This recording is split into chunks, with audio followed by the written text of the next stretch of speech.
Coming up on Arirang News. North Korea has been illegally using South Korean-owned facilities and now shut Kaesong Industrial Complex without permission.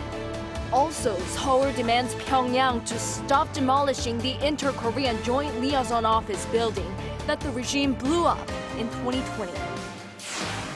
The latest trade data shows that South Korea's current account surplus extended for 6 months in a row in October on the back of a rebound in exports led by automobiles and petroleum products. Fears in Gaza grow amid Israel's widening offensive into the southern part of the enclave, including the population center Khan Yunis, where officials say has no safe places for civilians.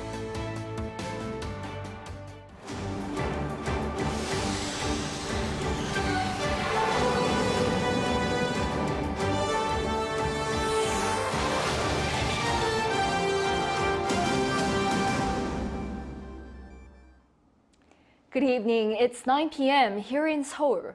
Thank you for joining us on Arirang News. We start with signs of North Korea illegally using South Korean-owned facilities at the Inter-Korean Joint Industrial Park without permission. The North is also demolishing the Inter-Korean Joint Liaison Office building, which it blew up in 2020. Our North Korean affairs correspondent Kim Jung-sil takes a look at what's behind its intentions. South Korea's Ministry of Unification told reporters on Friday that it has detected signs of unauthorized North Korean movement at the Kaesong Industrial Complex. Despite repeated warnings from our government, North Korea continues to use the facilities of South Korean companies in the Kaesong Industrial Complex without authorization. And recently, it's been demolishing the Inter-Korean Joint Liaison Office building that it blew up in 2020. The spokesperson added that the North will be held responsible for violating the property rights of South Korea. Back in 2020, Pyongyang released a video of it blowing up the Joint Liaison Office used for talks between the two Koreas as a sign of severing an important means of communication with Seoul. In May of this year, the Unification Ministry announced that North Korea had cleaned up remnants of the explosion. The building was then left unattended, but since the end of November, there have been signs that North Korea has begun demolishing it. In the grand scheme of things, the demolition shows the current state of inter-Korean relations. On the other hand, the North might have strategic intentions to put pressure on the South Korean government. There were also signs of unauthorized usage of around 30 facilities of South Korean companies at the Kaesong Industrial Complex. This is 3 times the amount that the ministry announced in May. Kaesong Industrial Complex is one of the very good candidates to bring some kind of economic achievement for the North Korea. So that's why at this moment, North Korea is trying to use the South Korean assets in the Kaesong Industrial Complex. However, South Korean officials did not pinpoint which companies the facilities belong to. Kim Jung-sil, Arirang News. The U.S. is backing South Korea's decision to partially suspend the 2018 Inter-Korean military agreement, saying it's a cautious and restrained response to North Korea's continuous violations of UN Security Council resolutions.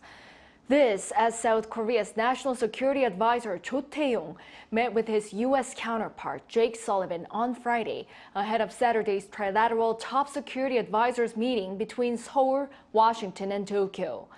Cho also met with his Japanese counterpart Takeo Akiba earlier in the day separately, where they discussed the recent progress made in bilateral relations and reaffirmed a willingness to continue enhancing cooperation in security, economy, and people-to-people exchanges.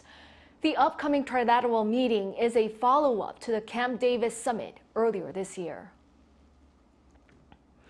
On the trade front, South Korea's current account surplus extended for 6 months in a row in October on the back of a first rebound in exports in more than a year. Our Moon Arirang with the details. South Korea's current account has logged a surplus yet again on the back of improving performance in exports and a decline in imports. Preliminary data released by the Bank of Korea on Friday showed a current account balance of $6.8 billion in October. This is the 6th month in a row for a surplus to be recorded and is also the highest so far this year. The goods account tracking imports and exports experienced a surplus for the 7th straight month as auto exports rose and imports of raw materials fell.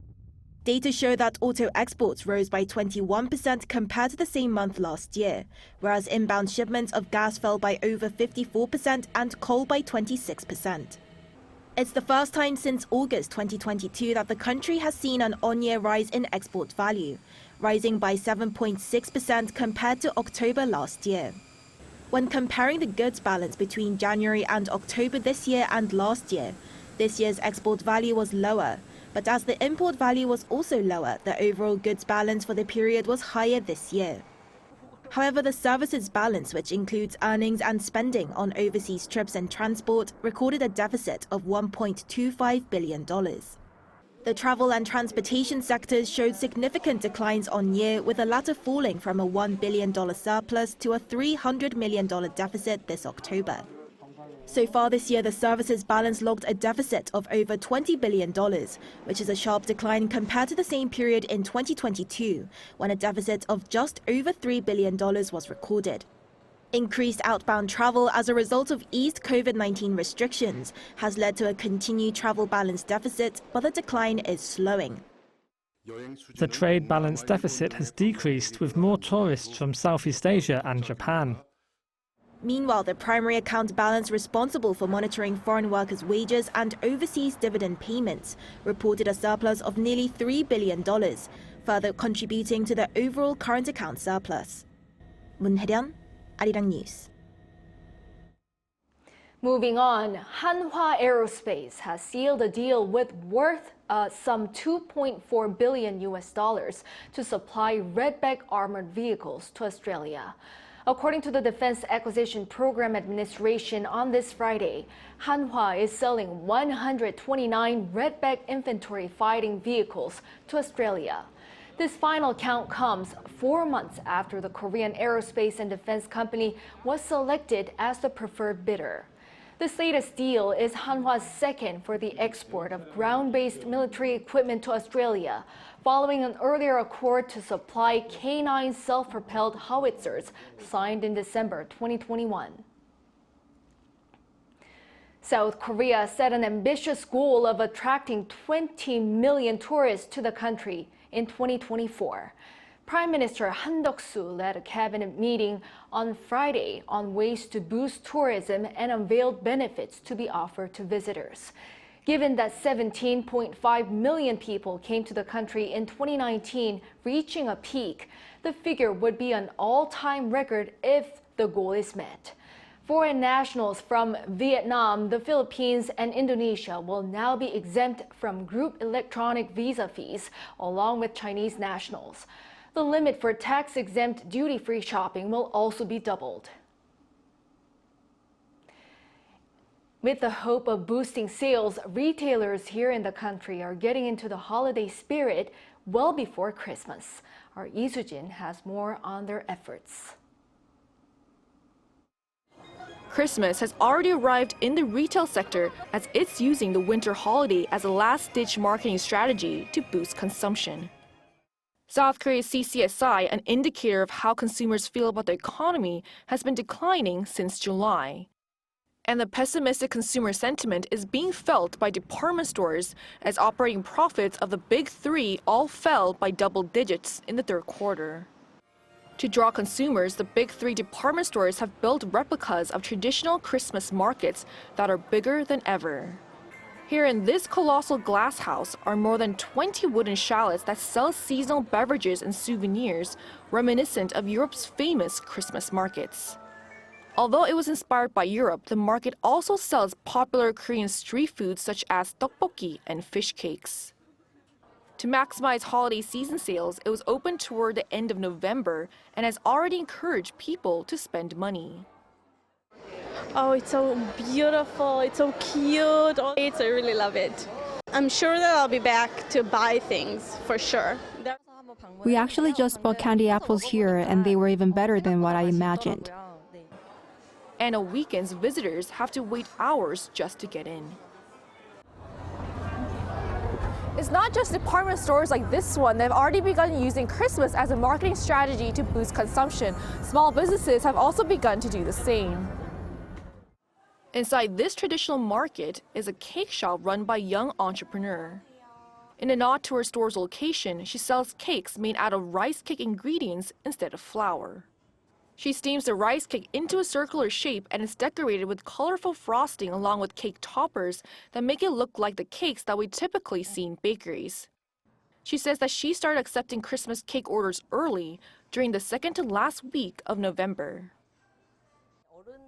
Even though this type of cake is usually bought by older people, around Christmas the demand goes up because young people also buy it. One expert says that all these efforts are likely to pay off. The Christmas markets and cakes will act as a catalyst of sorts that lead people to purchase items not holiday-related as well. She added that while consumers this year might not have a large disposable income, these early Christmas marketing campaigns will motivate customers to open up their wallets. 이수진, Arirang News.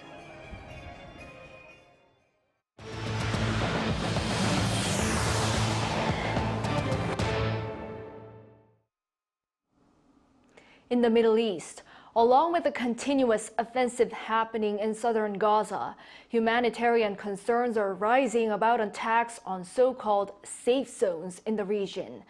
Gaza's health ministry, run by Hamas, says 350 were killed in the past 24 hours due to intense Israeli bombardments. Our Park Gun-woo has more. 3 days after Israel expanded its military offensive to Khan Yunis, the largest city in southern Gaza, concerns about possible attacks on the humanitarian zone in South Gaza are now rising. Those concerns come after the Israeli military posted videos, maps, and satellite photos on Thursday local time, saying 14 rockets have been fired toward Israel from several locations in southern Gaza, including Al-Mawasi, where civilians are seeking shelter. The Israel Defense Forces said Hamas militants abused the people of Gaza, utilizing them for its acts of terror from safe zones. The IDF has encouraged civilians to relocate to areas such as Al-Mawasi, one of the few places left to seek safety, producing videos and releasing maps of the area in both Arabic and English since the early days of the war. But an Israeli military spokesman said he could not speak about future operations, and it is not clear yet whether Israel would designate the safe zones as legitimate military targets, as they did previously, portraying the Al-Shifa hospital in northern Gaza as a Hamas command and control center before occupying it. The official added, civilians of Gaza were being updated frequently in various ways about Israeli military activities. According to Gaza's health ministry, around 350 Palestinians were killed in IDF attacks, with another 1,900 injured on Thursday alone. It added, the cumulative death toll since the start of the armed conflict on October 7th has surpassed 17,100, with 46,000 injured, mostly women and children. Meanwhile, after a guided missile attack by Hezbollah killed a 60-year-old man in northern Israel, Prime Minister Benjamin Netanyahu sent a stern warning to the terrorist group. If Hezbollah chooses to start an all-out war, then it will, by its own hand, turn Beirut and southern Lebanon, not far from here, into Gaza and Khan Yunis. Park Gun-woo, Arirang News. The heads of the world's top two oil exporters, Saudi Arabia and Russia, spoke with one voice on the need to cut crude oil output. This comes following a face-to-face meeting on Wednesday between Russian President Vladimir Putin and Saudi Crown Prince Mohammed bin Salman during Putin's rare one-day trip to the Middle East. They issued a joint statement that calls all OPEC Plus members to join the oil cuts to stabilize the market for the good of the global economy. Meanwhile, Putin announced on Friday that he'll run for re-election in 2024, seeking his fifth term in office. During the last regular National Assembly plenary session today, lawmakers passed the confirmation motion for the top court's Chief Justice nominee, Jo Hee-dae, ending a 2-month-long vacancy. In the meantime, 4 contentious bills, including a pro-labor bill, which President Yoon vetoed last week, were also put to a revote, and all were voted down. Shin Se-byuk explains.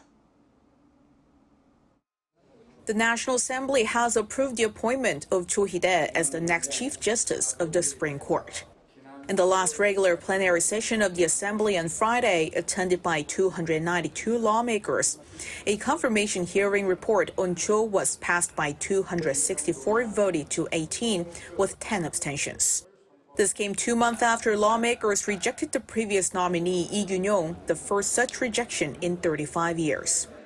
Meanwhile, 4 contentious bills were put for a revote following President Yoon Suk-yeol's veto of them last Friday, of which all were voted down. These bills include the pro-labor Yellow Envelope Bill and 3 revisions to broadcasting laws. To override a presidential veto, a 2/3 majority from a plenary session with more than half of all lawmakers in attendance is needed. The ruling People Power Party said the proposed labor bill violates legal principles, while the main opposition Democratic Party claimed the proposed law guarantees workers' rights. The proposed labor law not only goes against the principles of legal clarity, proportionality, and the no penalty without a law rule, but also violates the principle of equality. It's a law that shakes the foundation of the long-established labor management relationship in our society, only serving to escalate social conflicts. This bill simply guarantees workers the right to negotiate with their employers to rectify injustices, unfair conditions, and an unjust environment. What makes you think the National Assembly has the right to declare that these workers don't have the qualifications for such rights? As for the revisions to the broadcasting laws, the ruling party stated that these changes would severely undermine fairness and content delivery. In contrast, the Democratic Party, which holds the majority, argued that such amendments were necessary to ensure press freedom.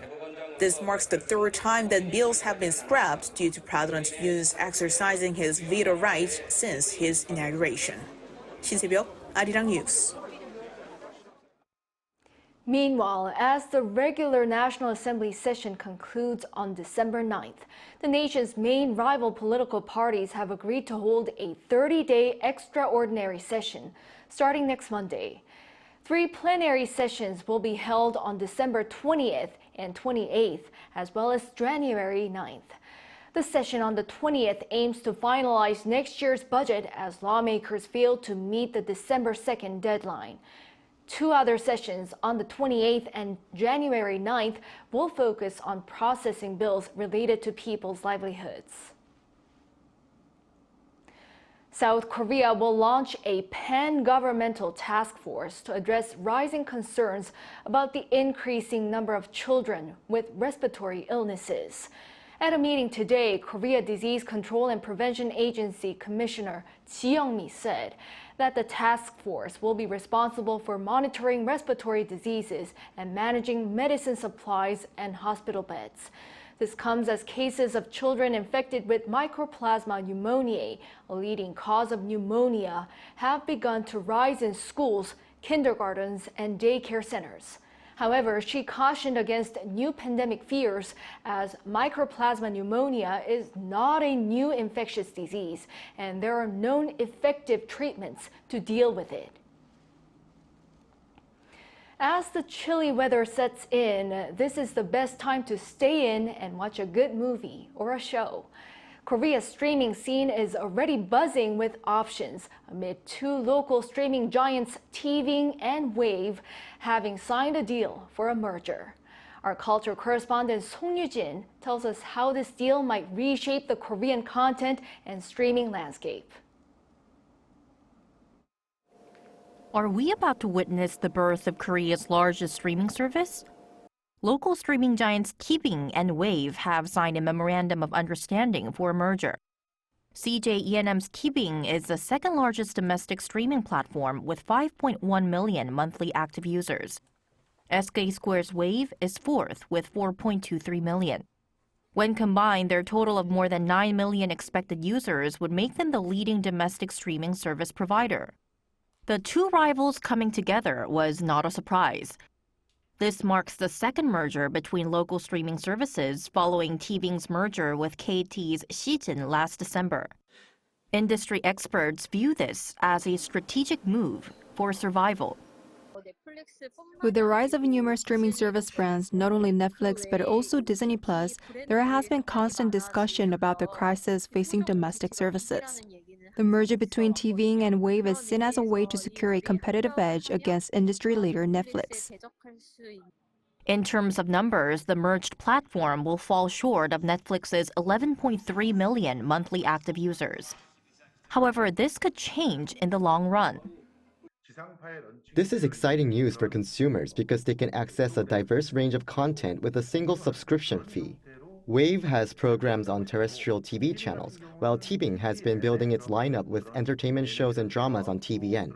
On top of that, each platform has its partnerships with streaming services abroad. This move could also realize the long-envisioned dream of local streaming services: global expansion. Both companies already have the experience and know-how, with CJ acquiring global production studio Endeavor Content and Wave America acquiring US-based video streaming platform Cocoa. In the case of Netflix, subscriber numbers tend to peak when it releases an original series. This indicates that without compelling original content, a streaming service won't be able to compete globally. There's anticipation that through the merger, the combined investment capacity could increase, which could lead to more original content from the two platforms. The two companies are expected to finalize a definitive agreement by the middle of next year to conclude the merger process by the end of 2024. 송유진, Arirang News.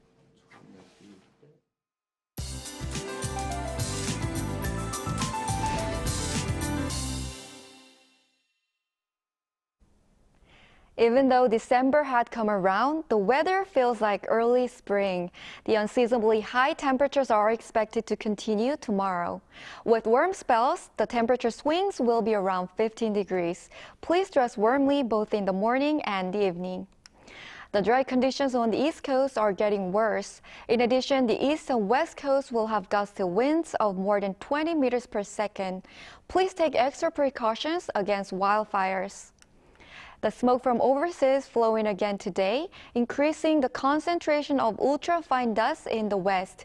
The air is expected to be murky throughout the weekend in this area. Tomorrow, Seoul and Daegu will start off at 9 degrees Celsius. Daily highs in Seoul will get up to 15, Daegu and Gwangju 19 degrees Celsius. The temperatures will be far above usual, so no need to worry about the cold throughout the weekend. Rainfall is in the forecast across the country early next week. That's all for Korea. Here are the weather conditions around the world.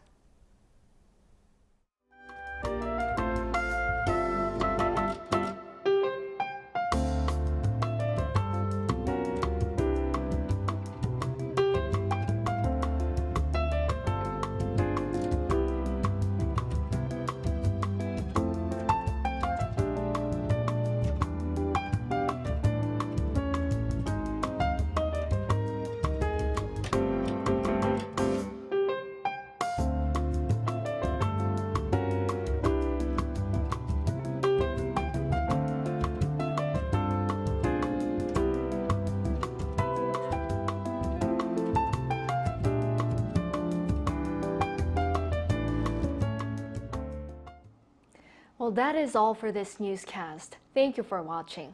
We'll be back at 10 p.m. with our AI headline news. Hope everyone has a great weekend and a good night.